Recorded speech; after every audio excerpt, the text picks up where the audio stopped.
Hey folks, welcome back to another episode of Learn from Dad. I'm next to the 1972 El Camino that I'd bought out of that garage about 4 months ago. My brother and I got it running up in this video up here after it'd been sitting for about 10 years. Over the last 4 months, I've been doing some miscellaneous work on it, just getting some small stuff taken care of, making sure it's a safe driver. I have been driving this quite a bit actually. It runs and drives really well. So let me take you through some of the things I've been working on and also some of the things that still need to be done to it. Get some opinions from some of you who may have experience fixing some things that I don't.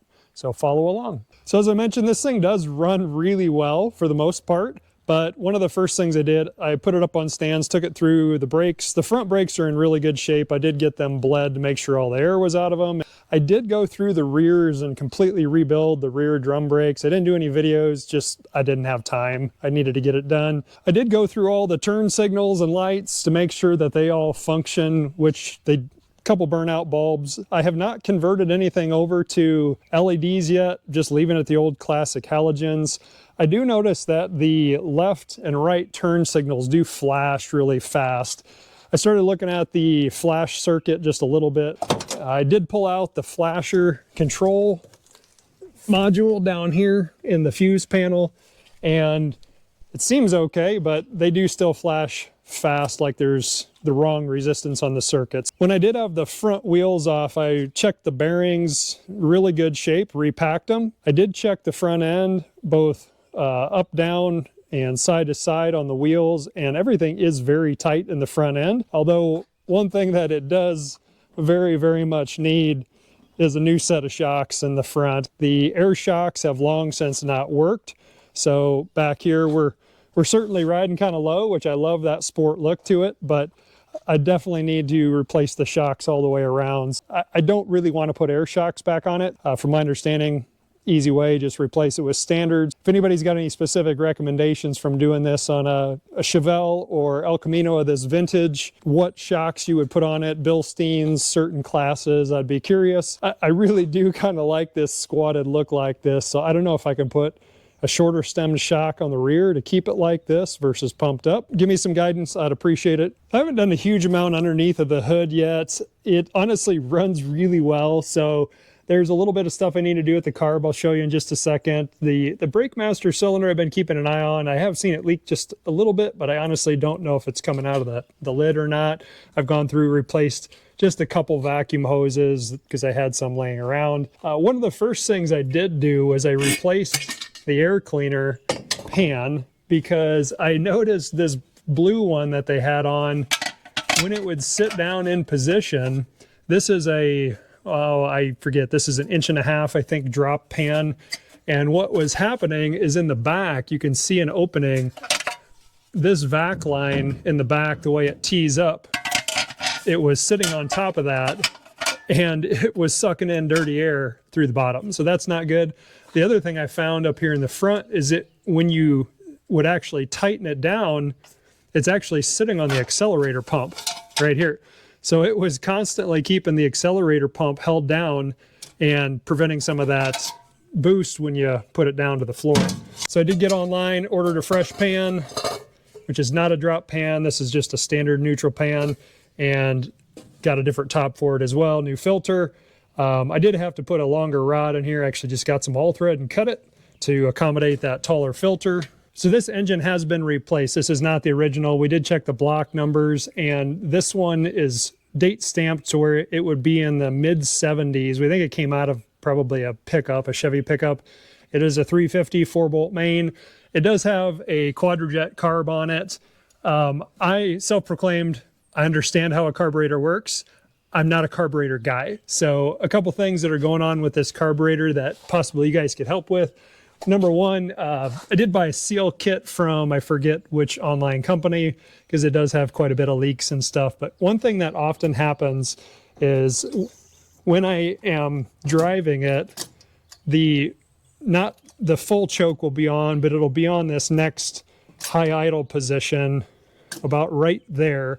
And I have trouble kicking it down. So even if I hit the throttle full, I can't get this to kick down. But if I come up here mechanically, I can very easily take and push this back with my finger.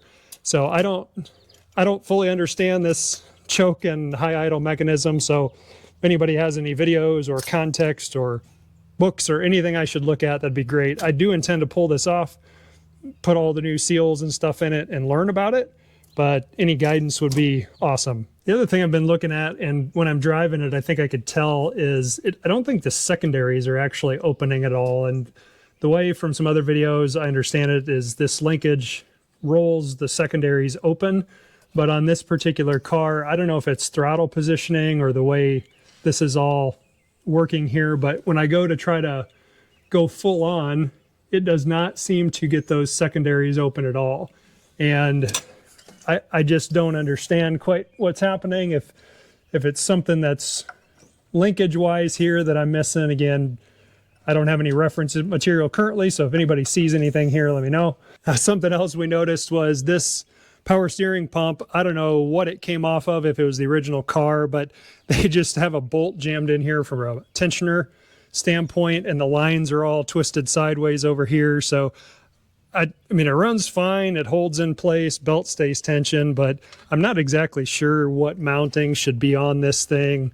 I have no idea. So this is not a space I've worked in. Anybody's got any feedback, let me know. I have changed the oil right away. Once I got this thing home, it's got synthetic oil in it now. I still have not replaced the heater core yet. I don't need the heat. I'm not worried about it. I did put a better brass fitting in there than the plastic one we janked together when we were getting it running. I do need to pull the interior out because when that heater core was leaking, there's just a little bit of fluid that dripped inside. That's on the short to-do list to make sure this is all clean. Did get the back all cleaned out, all the mouse stuff cleaned out. This was interesting. I did find that back here where the spare tire and stuff goes, there's actually these holes in the floor, which I don't exactly know what they were for. So I've got to get some caps and sealant and put in there. And transmission is a turbo 350, and there was a lot of leak back here. I can still see a little drip, but the main leak that I have fixed already in the side of the transmission here is where the speedometer cable connects to what they call a bullet. I'll show you on the bench what was happening, but I have replaced that bullet to get this from leaking. I do have the seals back here for the tail cone and a new bearing, but I'll show you that on the bench in just seconds. Forgive the mess on the bench. It's been crazy here lately, end of school year for kids. This is that speedometer bullet that I was referencing that was in the side of the transmission. I ended up actually just replacing it. There's a kit that I got from Classic Transmissions, I think it was, that was reasonable in price. I had some threads that were boogered up here on the end. I could have cleaned them up with a dye, but it was just as easy and cheap to buy a kit. And what was happening is these have an O-ring that sits around right here. That O-ring had long since been smashed down, so a lot of fluid was coming through there. And then also very common on these, this is your driven gear that is actually coming through, and right here is what's spinning your speedometer cable. Speedometer cable attaches there on the side of the transmission. And as you can see right here, it's really, really worn down.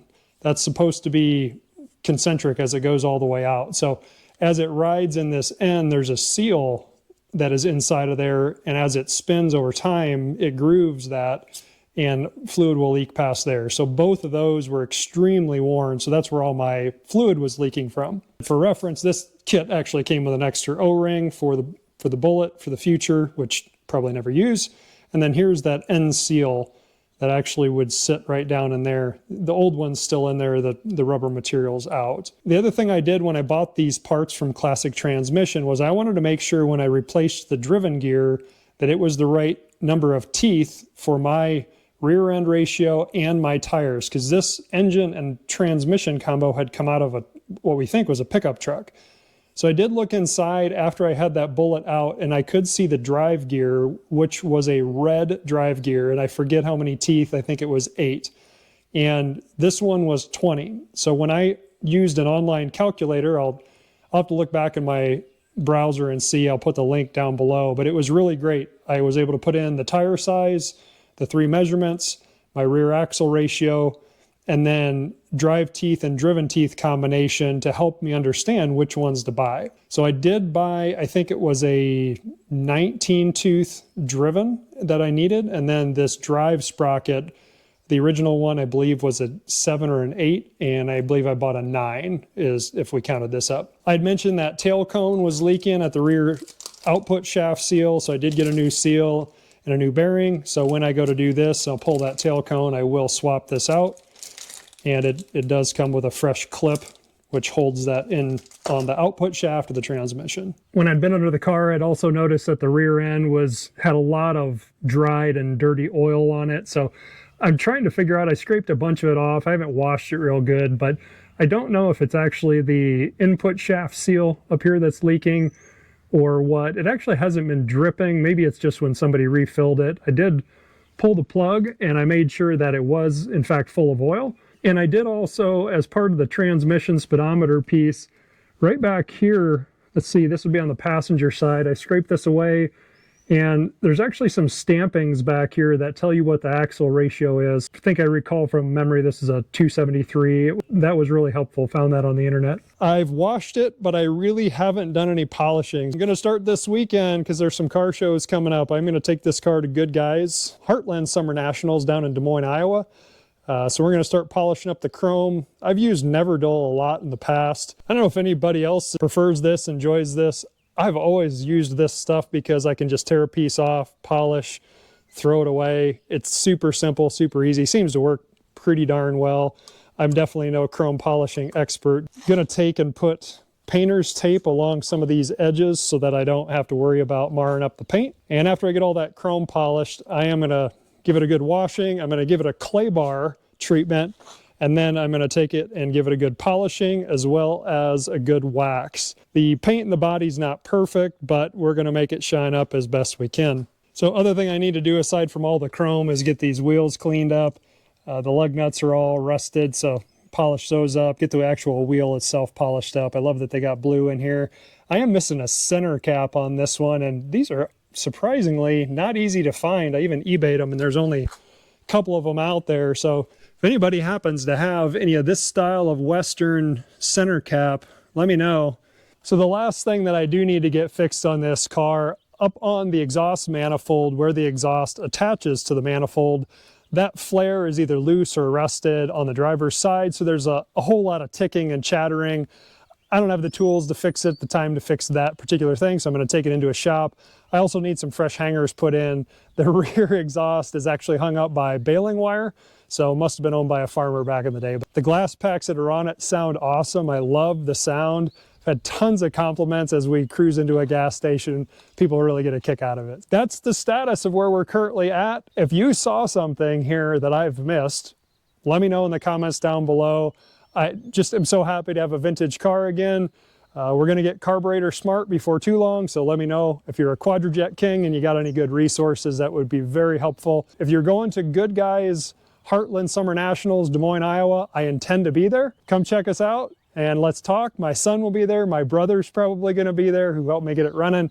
Really looking forward to it. See you there. Stay curious, friends.